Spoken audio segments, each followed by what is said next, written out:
Pour moi de vous apporter la parole de Dieu ce matin. Avant d'aller plus loin, j'aimerais qu'on aille dans la prière pour que le Seigneur mette nos cœurs enclins à sa parole qui enlève des barrières, puis que vraiment qu'on puisse avoir une attitude réceptive par rapport à ce que le Seigneur m'a mis à cœur. Père éternel, on sait que ta Bible est suffisante. On sait, Seigneur, qu'il y a des vérités dans ta parole qui nous choquent parfois, qui nous remettent en question, qui nous amènent à réfléchir. Puis, je te prie, Seigneur, que ce matin, ce que tu as mis sur mon cœur, que ça puisse pas choquer les gens. Puis si ça le fait, Seigneur, ben, que ça puisse les amener à ta gloire, à ta vraie connaissance, à un amour plus profond de toi. Puis que les vies puissent être transformées par ton évangile, Seigneur, qui sauve, puis qui nous fait du bien. Amen.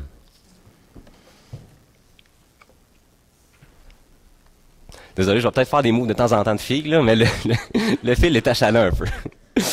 Donc, une étude a démontré que 98% des hommes et des femmes ont utilisé Internet pour regarder de la pornographie. En fait, les 2% restants, ben, il n'y avait pas Internet. Tout ça pour dire que tout le monde regarde ça, ou tout le monde a déjà été exposé à cela. Puis d'autres études viennent confirmer que 77% des hommes âgés entre 18 et 49 ans ont regardé de la pornographie au moins une fois dans le dernier mois. Et surprenamment, c'est 34% pour les femmes. Donc c'est pas juste un concept que c'est juste un problème d'homme, mais c'est vraiment partagé, puis de plus en plus. Pour vous illustrer d'une façon encore plus claire, en 2009, Simon-Louis Lajeunesse, qui est détenteur d'un doctorat à l'Université de Montréal, il a lancé un projet de recherche. Son projet de recherche était de voir la différence entre ceux qui avaient regardé de la pornographie dans leur vie et ceux qui n'avaient jamais regardé.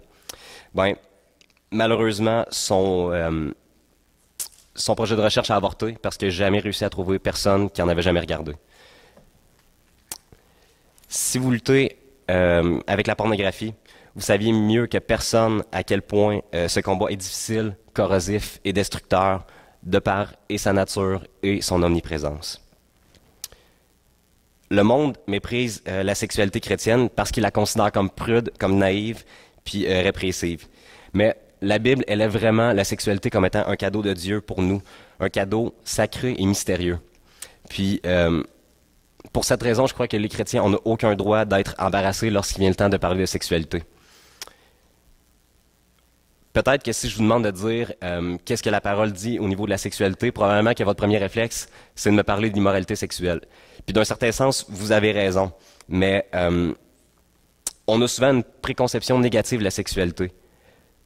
Par contre, j'aimerais qu'on regarde ensemble ce que la Bible dit, parce que oui, il y a cet aspect-là, mais il y a aussi un autre aspect totalement glorifiant qui vient vraiment changer notre façon de penser. Puis souvent, on oublie de regarder ces vérités-là. Premièrement, le sexe est créé par Dieu. Par lui, toutes choses ont été créées. Le sexe continue d'exister par la volonté de Christ. Toutes choses subsistent en lui. Le sexe est voulu de Christ. Il opère toutes choses d'après le conseil de sa volonté. Le sexe est bon, car tout ce qui a été créé par Dieu est bon. Le sexe est permis dans le contexte du mariage. Tout m'est permis. Lorsque nous avons des relations sexuelles, nous devons le faire pour la gloire de Dieu. Tout ce que vous faites, faites-le pour la gloire de Dieu. Le sexe concourt au bien des enfants de Dieu. Toute chose concourt au bien de ceux qui aiment Dieu, de ceux qui sont appelés selon son dessein. Nous devons demeurer sur nos gardes afin de ne pas devenir des esclaves du sexe. Je ne me laisserai asservir par quoi que ce soit.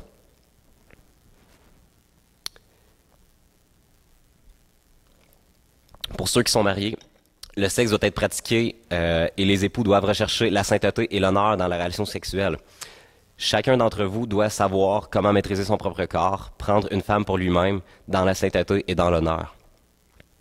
Les époux ne doivent pas se priver l'un l'autre sexuellement, sauf si c'est d'un commun accord et pour un temps limité, afin qu'ils puissent vaquer à la prière. Mais ensuite, ils ont le commandement de retourner ensemble sexuellement, de peur que Satan les tente à cause de leur manque de contrôle.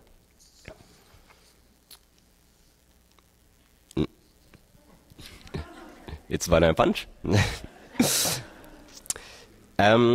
le sexe ne peut pas être compris correctement ou pratiqué de la bonne façon si vous n'êtes pas capable de voir comment que le sexe se rapporte à Dieu. Puis la perspective du monde la dégrade comme étant simplement quelque chose qui fait du bien, une forme de relaxation, de récréation, de socialisation. Puis, depuis la fondation du monde, Dieu avait un plan particulier pour la sexualité. Mais notre nature pécheresse puis notre cœur méchant et tortueux nous ont amenés à oublier l'intention première de ce que Dieu avait en tête lorsqu'il l'a créé. Puis, non seulement on l'oublie, mais on est influencé par la culture qui nous entoure. Puis, connaissez-vous le principe du pickle? Pour faire des pickles, on doit mettre des concombres dans une solution salée et vinaigrée avec des épices et de l'eau. Après que le concombre ait trempé assez longtemps dans une solution saturée, il change en pickle. Puis, la plupart d'entre nous, on est comme des pickles. On s'assoit dans une solution saturée culturellement par le sexe. On absorbe ses valeurs, ses croyances, jusqu'à ce qu'elle change notre façon de penser. Puis, même les chrétiens deviennent parfois des pickles aujourd'hui. On agit de la même façon que tout le monde, ayant été assis trop longtemps dans une solution saturée d'une culture hostile à la parole de Dieu. Puis, on est trop gêné d'en parler dans nos églises. Qu'est-ce que ça fait comme résultat? Ben, chacun fait ce qu'il croit être bon, comme dans les juges. Puis, dans une solution saturée du monde, il y a un soupçon de croyance que le sexe est le plaisir ultime. Le message qui circule le plus souvent à la télé, dans les films, dans la musique, c'est qu'il n'y a pas plus grand plaisir disponible. Non seulement il n'y a pas de plus grand plaisir disponible, mais tu dois être performant. Puis, si vous allez à l'épicerie et que vous voyez des magazines, souvent, quand ça parle de sexualité, c'est les 7 façons d'atteindre l'orgasme, comment atteindre le plus grand plaisir, comment faire le plus de bien. Puis, c'est vraiment axé sur la performance quand que, prime abord, c'est pas l'intention première de Dieu pour la sexualité. Un aspect de cette fermentation-là qui nous transforme pour le pire, c'est que si on n'est pas vigilant, ben bientôt, il n'y aura plus personne qui va pouvoir nous dire comment utiliser notre sexualité, comment avoir ce plaisir extraordinaire-là. Puis, personne n'aura plus le droit de vous dire ce qui est bien, ce qui est mal, à propos de l'expression de la sexualité. L'important, la seule chose qui est importante, c'est si ça te fait plaisir, fais-le. Puis, je suis horrifié quand je regarde la télévision puis que je vois des téléséries du genre nu et célibataire dont le but, c'est d'être nu puis de se fréquenter puis de réussir à trouver l'amour de cette façon-là. Si l'objectif et le but du sexe sont premièrement le plaisir, alors les êtres humains qui vous entourent ne sont pas plus que des objets à être utilisés pour une gratification personnelle. Les statistiques démontrent que la première exposition à la pornographie, c'est dès l'âge de 11 ans. 11 ans. Si vous n'avez pas cette conversation-là très tôt avec vos enfants dans leur apprentissage, ben, je peux vous garantir qu'ils vont aller chercher cette information-là ailleurs. Puis ils vont aller la chercher partout ce qu'ils la trouveront. Puis j'ai bien dit une conversation et non faire le point. C'est quelque chose de continuel. Puis si vous en chargez pas, soyez sans crainte, le monde va se faire un plaisir d'éduquer nos enfants là-dessus. Puis ça va créer des dommages incroyables à moyen et long terme. Le but de parler de la sexualité ce matin, c'est de revisiter notre vision sur la sexualité. La pornographie vient nous dire que la sexualité sert à satisfaire notre propre plaisir, de la manière qu'on le désire, puis au moment où on le désire. En fait, la sexualité est d'une profondeur beaucoup plus importante. Elle nous a été donnée pour connaître certaines facettes de l'alliance entre Dieu et ses enfants et entre Dieu et son épouse. Puis, elle nous aide vraiment à connecter avec Dieu. Alors, si je comprends bien la raison pourquoi que Dieu nous a fait des êtres sexués, ben, ceci changera toute la façon dont je vois mes frères et mes sœurs dans l'Église. Pourquoi je dois préserver ma sexualité jusqu'au mariage? Pourquoi je vais tourner le dos à la pornographie? Elle m'aide à comprendre l'intention divine derrière ce mystère. Maintenant, on va parler de l'origine de la sexualité. Dans Genèse 1,27, ça nous mentionne qu'on a été créé à l'image de Dieu. Ce que ça signifie, c'est qu'on a une valeur inestimable aux yeux de Dieu. Chacun d'entre vous, ben, vous êtes porteur de l'image de Dieu. Puis, sa volonté, c'est que vous preniez soin de son image qui est en vous.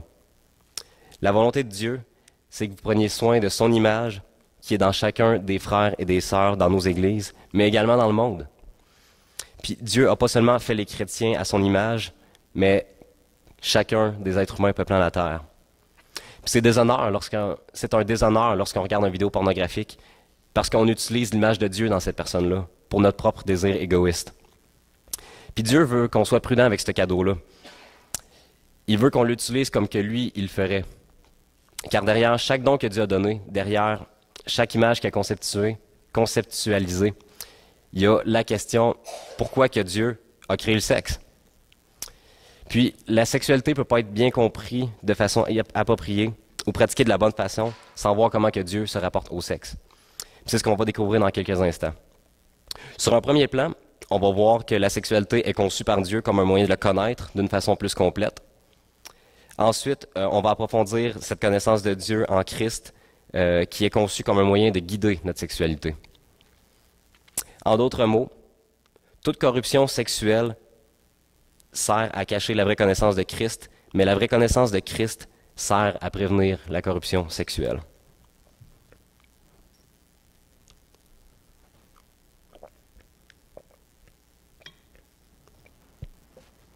Bruce Marshall, un lieutenant-colonel de la Première Guerre mondiale, puis qui est devenu un écrivain par la suite, a écrit une phrase très provocante. Il dit « Le jeune homme qui sonne la cloche à un bordel est inconsciemment à la recherche de Dieu. » Ce que Marshall veut dire, c'est qu'il y a une connexion plus profonde entre Dieu et le sexe.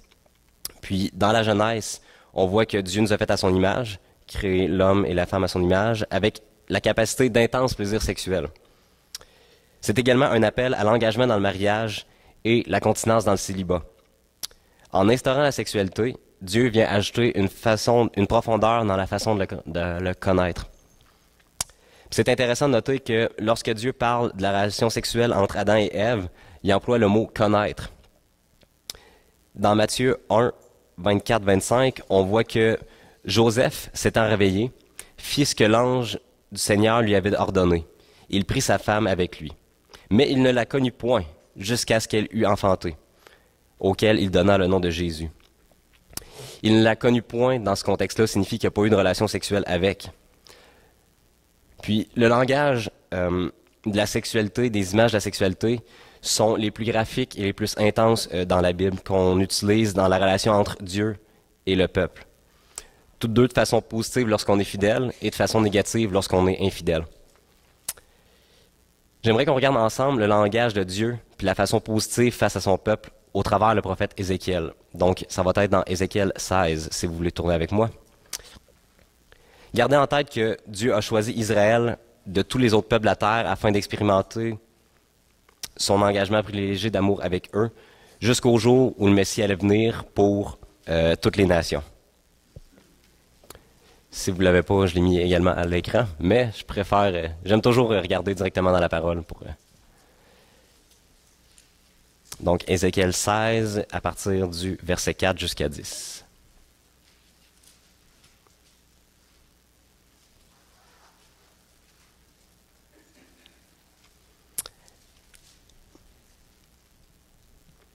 À ta naissance, au jour où tu naquis, ton cordon n'a pas été coupé.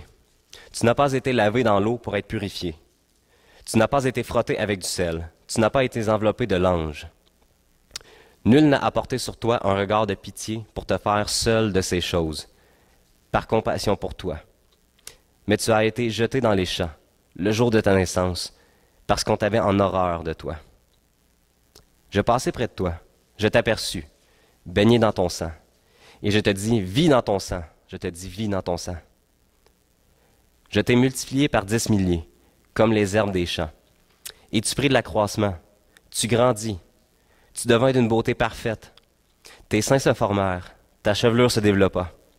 Mais tu étais nu, entièrement nu. Je passai près de toi, je te regardai, et voici, ton temps était là, le temps des amours. J'étendis sur toi le pan de ma robe, je couvris ta nudité. Je te jurai fidélité. Je fis alliance avec toi, dit le Seigneur, l'Éternel, et tu fus à moi. Je te lavai dans l'eau. Je fis disparaître le sang qui était sur toi, et je t'oignis avec de l'huile. Je te donnai des vêtements brodés et une chaussure de peau teinte en bleu. C'est une image de la miséricorde absolument gratuite et imméritée de Dieu. C'est comme cela qu'Israël fut choisi. C'est comme cela qu'on a été amené de la mort à la vie, des ténèbres à la lumière, de l'incroyance à la foi, si toutefois vous êtes sauvés. Dieu est en train de dire, vis, je veux que tu fleurisses. Je t'ai choisi, je t'ai marié. Tu es à moi. C'est comme cela qu'Israël a commencé, puis c'est comme cela que la vie chrétienne a débuté. Puis il enchaîne avec cette autre image, au verset 13, toujours dans le chapitre 16. Ainsi tu fus paré d'or et d'argent, et tu fus vêtu de fin lin, de soie et d'étoffe brodée. La fleur de farine, le miel et l'huile furent ta nourriture. Tu étais d'une beauté accomplie, digne de la royauté, et ta renommée se répandit parmi les nations, à cause de ta beauté, car elle était parfaite, grâce à l'éclat dont je t'avais orné, dit le Seigneur l'Éternel. Mais tu t'es confié dans ta beauté, et tu t'es prostitué, à la faveur de ton nom. Tu as prodigué tes prostitutions à tous les passants, tu t'es livré à eux. Tu as pris tes vêtements, tu t'es fait des hauts lieux, et tu as garni d'étoffes de toutes couleurs, et tu t'y es prostitué. Rien de semblable n'est arrivé et n'arrivera jamais. Au verset 32. Tu as été la femme adultère, qui reçoit des étrangers au lieu de son mari. À toutes les prostituées, on paie un salaire. Mais toi, tu as fait des dons à tous tes amants. Tu les as gagnés par tes présents, afin de les attirer à toi de toutes parts dans tes prostitutions. C'est une image du manque de foi d'Israël. Son idolâtrie qui l'a fait tourner vers des dieux étrangers. Dieu nous a créés avec des passions sexuelles afin d'avoir un langage pour décrire ce que cela signifie d'être attaché à lui dans son amour, ce que ça signifie de se détourner des autres pour aller vers lui. Non seulement Dieu va les reprendre, mais il va faire un nouvel engagement, un engagement éternel, et il va payer la dette de tous ses péchés. Il veut que nous bâtissions un modèle sur ce genre d'amour. Marie, que chacun aime sa femme, comme Christ a aimé l'Église, et s'est livré lui-même pour elle, afin de la sanctifier en la purifiant et en la lavant par l'eau de la parole, pour faire paraître devant lui cette Église glorieuse, sans tache ni ride, ni rien de semblable, mais une sainte et irréprochable. Puis ceci est l'accomplissement de la vision d'Ézéchiel. Je me souviendrai de mon alliance avec toi, et je vais établir pour toi une alliance éternelle. Et vous saurez que je suis l'Éternel, quand je paierai pour tout ce que tu as fait. Dieu nous a créés à son image, hommes et femmes, avec une personnalité, mais également des désirs sexuels, de sorte que lorsqu'il vient dans ce monde, il y a des mots puissants et des images percutantes afin de décrire les promesses et les plaisirs de cette alliance relationnelle avec lui au travers de Christ. Dieu nous a fait puissamment sexuels afin d'avoir des moyens de le connaître en profondeur. Il nous a donné la puissance de nous connaître d'une façon sexuelle afin que nous puissions avoir des indices de qu'est-ce que ça aurait l'air de connaître Christ d'une façon suprême et d'avoir un engagement de fidélité. Ce qui signifie qu'à chaque fois que nous utilisons pas bien notre sexualité, que ce soit l'adultère, la fornication, la convoitise, la pornographie, un comportement sexuel, homosexuel, puis même la sexualité, ainsi de suite, la bestialité, toutes les choses, les genres de perversion, on vient créer une distorsion de la vraie connaissance de Dieu. Puis le désir de Dieu pour notre sexualité, c'est d'être un pointeur puis un avant-goût de notre relation puis notre engagement envers lui. Maintenant, on va plus voir la théologie de la pornographie. Dans mon titre, j'ai commencé que c'était la drogue du 21e siècle. Puis voici la raison pourquoi je suis allé dans ce sens-là.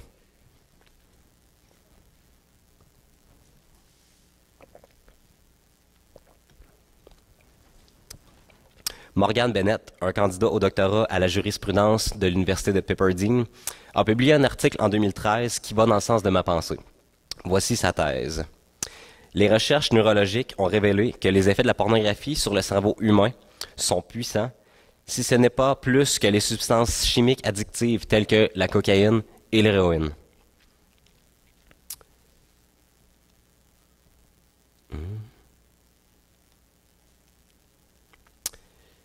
Pour rendre les choses encore plus pires, aux États-Unis, il y a 1,9 million de cocaïnomanes, puis 2 millions d'héroïnomanes, comparé à 40 millions d'utilisateurs réguliers de la pornographie sur Internet. Puis voici pourquoi la puissance addictive, la pornographie peut être pire. Au niveau de la cocaïne, c'est considéré comme étant un stimulant qui augmente le niveau de dopamine dans le cerveau. La dopamine, c'est le principal neurotransmetteur que la plupart des substances addictives relâchent, ce qui cause un high et une envie subséquente de retourner à ce high plutôt que de satisfaire à un niveau d'hormones régulier. Vous avez peut-être déjà ressenti cet effet-là après avoir mangé un bon repas ou avoir mangé du sucre, un genre de sentiment d'euphorie, de bien-être. C'est à petite dose de la dopamine qui est relâchée. Au niveau de l'héroïne, c'est un opioïde qui a pour effet relaxant. Les deux drogues déclenchent une tolérance chimique qui demande une plus grande quantité de même drogue à utiliser à chaque fois pour atteindre le même niveau d'intensité que le précédent. Puis la pornographie, en éveillant ces deux effets-là, le high via la dopamine, puis en atteignant l'orgasme qui vient déclencher une libération d'opioïdes, c'est un genre de drogue à effet multiple qui déclenche les deux effets addictifs d'un seul coup, augmentant la compulsion d'une façon exponentielle. Puis, Bennett dit également, la pornographie fait davantage que de créer une pointe dans le niveau de dopamine dans le cerveau pour percevoir une sensation de bien-être. Cela change littéralement la matière physique dans le cerveau afin que de nouveaux circuits neurologiques demandent plus de matériel pornographique pour déclencher la sensation de récompense souhaitée. Pensez au cerveau comme étant une forêt où on utilise un sentier, où un sentier de randonneur est utilisé. Chaque fois que les gens passent sur ce sentier-là, il se crée justement le chemin, puis la nature, puis les végétaux se tassent. Puis l'exposition à la pornographie vient créer des images neurologiques similaires. Après un certain temps, notre sentier dans notre cerveau devient de plus en plus aplani, ce qui fait que on est tout le temps porté à prendre ce chemin-là pour aller chercher un plaisir, satisfaction, bien-être et réconfort. Alors, inconsciemment, ça vient par défaut la norme de la pornographie. Non seulement les chemins addictifs ont pour cause de filtrer toutes les stimulations sexuelles au travers d'un filtre pornographique, mais ils éveillent également le grand besoin d'une nouveauté dans le contenu graphique avec des actes sexuels plus tabous, comme la pornographie infantile ou le sadomasochiste. Parce que le high précédemment est plus assez intense, le corps a besoin d'une sensation encore plus forte. Puis, si vous regardez les gens qui font des sports extrêmes, sont tout le temps portés à repousser leurs limites. Pas parce que nécessairement c'est plus assez grandiose, mais parce que leur effet d'adrénaline n'est pas assez intense. Donc, ils recherchent encore un plaisir plus intense pour combler au même besoin. Puis, il y a pire encore. Il y a un autre aspect de dépendance de la pornographie qui surpasse les caractéristiques addictives et nocives de l'abus de substances chimiques, c'est sa permanence dans le temps. Comparativement à de la drogue, cette substance-là peut être évacuée par le corps. Mais les images, eux, ils peuvent pas être évacuées hors de nos pensées parce que ces images-là sont emmagasinées dans notre cerveau, dans le disque dur. En somme, Bennett écrit, « Les recherches sur le cerveau confirment l'effet critique de la pornographie qui est dommageable autant sur le système nerveux que sur le cerveau humain. »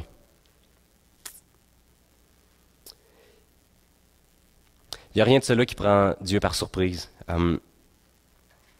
Dieu a inventé l'interaction entre le cerveau puis l'âme. La découverte de la dimension physique de la sphère spirituelle empêche nullement une réalité spirituelle. Quand Jésus a écrit « Mais moi, je vous dis que quiconque regarde une femme pour la convoiter a déjà commis un adultère avec elle dans son cœur. » Il voyait clair comme de l'eau de roche la façon dont il a designé son invention, que les yeux physiques ont un effet profond sur le cœur spirituel. La raison pourquoi je vous dis cela, c'est pour vous montrer à quel point la pornographie est nocive et addictive. Je veux que vous compreniez l'emprise que ce péché a sur votre corps physique, mais surtout sur votre cœur spirituel. Vous aurez de la difficulté à grandir en Christ, car ce péché vous amène continuellement vers le fond. Puis votre plein potentiel en Christ est terni, parce que cette influence vient affecter vos décisions, vos affections, puis vos actions. Vous allez être plus indulgent à ce péché, puis plus vous serez indulgent à ce péché, plus votre réflexe sera d'y retourner jour après jour plutôt qu'aller à Christ. Quand Christ est mort sur la croix, vous avez été ensevelis avec lui en sa mort. Mais quand Christ est ressuscité par la gloire de Dieu, vous êtes devenus capables de marcher en nouveauté de vie. Romains 6,6 dit que vous n'êtes plus esclaves du péché, et Romains 6,14 dit que le péché n'a même plus de pouvoir sur vous. Parce que Jésus est mort pour moi, mes yeux sont plus des instruments au service du péché. Elles peuvent et doivent obéir à Dieu. Quand vous réalisez que la juste colère de Dieu allait descendre sur vous, quand vous réalisez que vous auriez dû mourir, mais que Jésus a convenu avec Dieu dans sa justice, il ne s'abattrait plus sur vous, mais sur lui, par amour, afin que vous viviez. À ce moment-là, quand vous réussissez à comprendre et à vous accrocher à ça, votre vie va commencer à changer. La vraie liberté, c'est la capacité grandissante de choisir la sainteté par amour pour Christ, malgré l'acharnement de la tentation. Comme le verset le dit, j'ai été crucifié avec Christ, et si je vis, ce n'est plus moi qui vis, c'est Christ qui vit en moi. Et si je vis maintenant dans la chair, je vis dans la foi du Fils de Dieu, qui m'a aimé et qui s'est livré lui-même pour moi. Jésus a acheté vos yeux, puis ils lui appartiennent. La pornographie va vous dire que vous êtes mauvais, que vous n'allez jamais changer. Elle va vous faire sentir sans valeur. Elle va vous faire sentir déconnecté. C'est pourquoi, dans la repentance, vous devez continuellement renouveler votre intelligence avec les vérités de l'Évangile. Ce qui importe, c'est pas comment vous vous définissez, mais comment que Christ, lui, il vous définit. Votre valeur et votre identité sont profondément cachés en Christ, et même les principes de ce monde ne peuvent rien y changer, parce que Jésus vous a justifié. Sachez que Dieu ne vous rejettera jamais, même si c'est ce que vous ressentez présentement.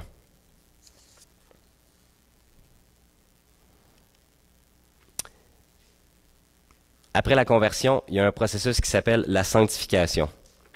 La sanctification, c'est le processus par lequel vous devenez de plus en plus comme Christ. C'est un processus qui débute immédiatement après la conversion, puis qui va continuer jusqu'à temps qu'on voit Jésus face à face. Alors, c'est normal si vous avez de la difficulté dans votre lutte, si vous n'êtes pas capable de chasser vos désirs à 100%. C'est normal parce que c'est justement un processus. C'est quelque chose qui prend du temps. Mais à travers le travail du Saint-Esprit, la puissance de la parole de Dieu, puis l'aide de nos frères et sœurs dans l'Église, Dieu va éplucher chacun de nos mauvais désirs un par un, morceau par morceau. Il va renouveler notre intelligence petit à petit, puis il va changer nos affections. Si ce matin, mon discours vous parle personnellement, c'est un bon signe. Ça démontre que vous reconnaissez que vous êtes dans le besoin, puis Jésus aime les gens qui sont dans le besoin, puis qui le reconnaissent. C'est pourquoi je me plais dans les faiblesses, dans les outrages, dans les calamités, dans les persécutions, dans les détresses, pour Christ, car quand je suis faible, c'est alors que je suis fort. Maintenant, regardons des solutions pratiques pour appliquer l'Évangile à ce combat. La première étape, c'est la reconnaissance ou la confession.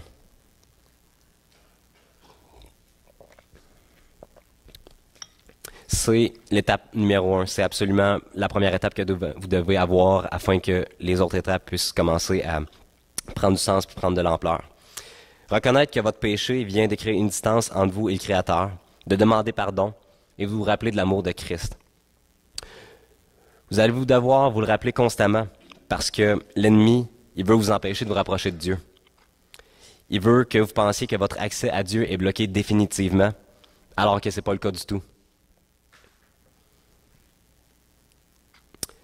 L'étape numéro 2, c'est la redevabilité ou être dans la lumière.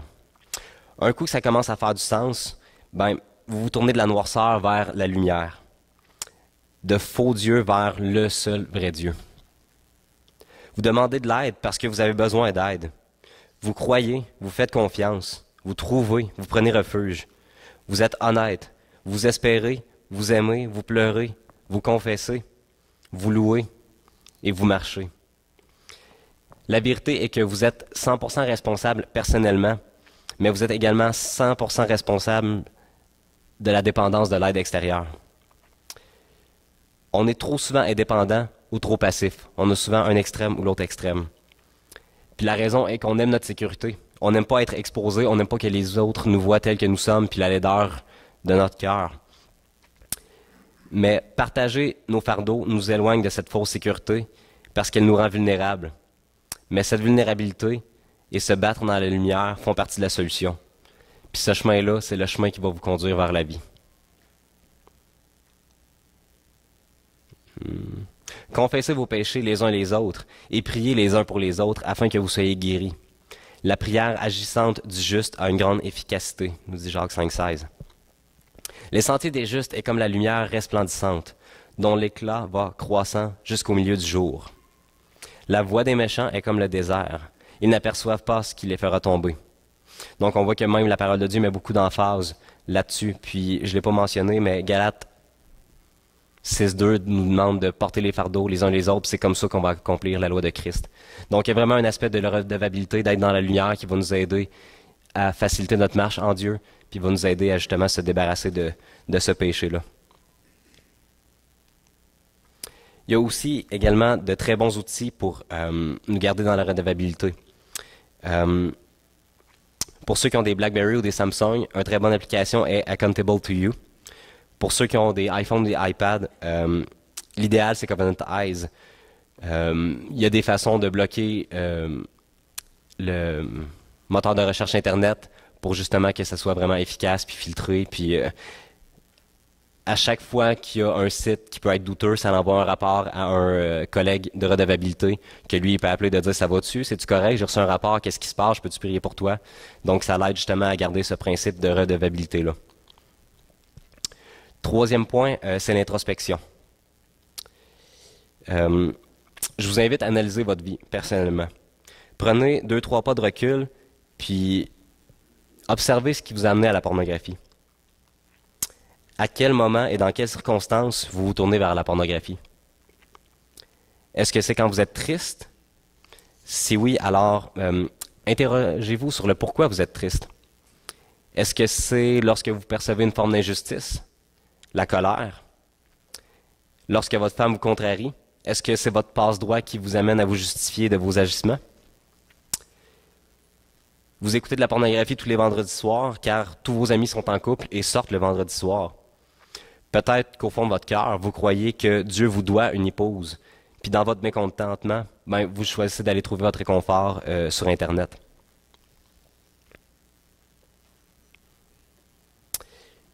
Mais chacun est tenté quand il est attiré et amorcé par sa propre convoitise, nous dit Jacques 1,14. Donc, qu'est-ce que vous convoitez derrière la pornographie? Peut-être que dans votre cas, la pornographie, c'est juste un symptôme d'une réalité qui est encore plus profonde, puis non consciente, mais qui vient vous affecter. Identifiez les déclenchements dans un journal. Marquez-y les moments, endroits et circonstances lorsque vous chutez, puis priez que le Seigneur vous relève à ce moment-là.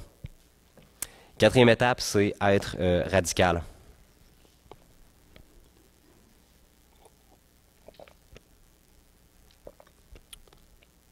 Afin d'avancer dans le processus de la sanctification, parfois il faut être radical puis être attentif aux petits détails.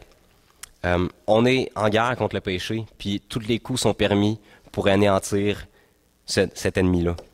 Quelles précautions vous allez prendre pour arriver à cette fin-là?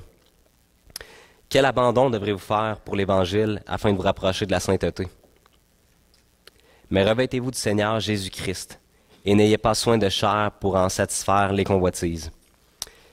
La version anglaise dit « Ne faites aucune provision pour la chair ». Puis quand je pense à faire des provisions, j'imagine aller en randonnée puis à mettre bien de la nourriture dans mes poches au cas que j'aurais faim. Puis faites-vous des provisions pour la convoitise sexuelle? Êtes-vous toujours après vous mettre une porte d'entrée pour justement aller vers là? Êtes-vous en train de n'ouvrir cette faiblesse au lieu d'essayer de l'achever puis de la rendre très faible? Dans ces moments de convoitise, la convoitise est gardée en vie et notre faiblesse est fortifiée par toutes les petites provisions que nous lui donnons.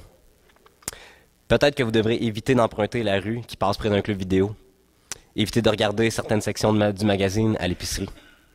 Peut-être que vous aurez à penser à débrancher la télévision. Peut-être que dorénavant, vous allez devoir refuser d'aller dans le sud parce que les tentations sont trop intenses puis que vous voulez protéger vos yeux et votre cœur. Qu'est-ce que vous allez prendre comme pas pour l'Évangile afin d'honorer Christ? En conclusion, il y a de l'espoir. Même si votre cerveau enregistre tout ce que vous regardez, par la grâce de Dieu, vos pensées peuvent devenir saines à nouveau. Chacun d'entre nous a une sexualité qui a été brisée puis endommagée par la chute, qu'on le veuille ou qu'on le veuille pas. Puis, elle a désespérément besoin de rédemption. À un certain degré, chacun de notre sexualité est brisé. C'est pourquoi on a besoin de regarder la vie au travers de l'Évangile pour bien comprendre le but de la sexualité. Antoine de Saint-Exupéry disait « Si tu veux construire un bateau, ne rassemble pas des hommes et des femmes pour leur donner des cordes, pour expliquer chaque détail, pour leur dire où trouver quelque chose.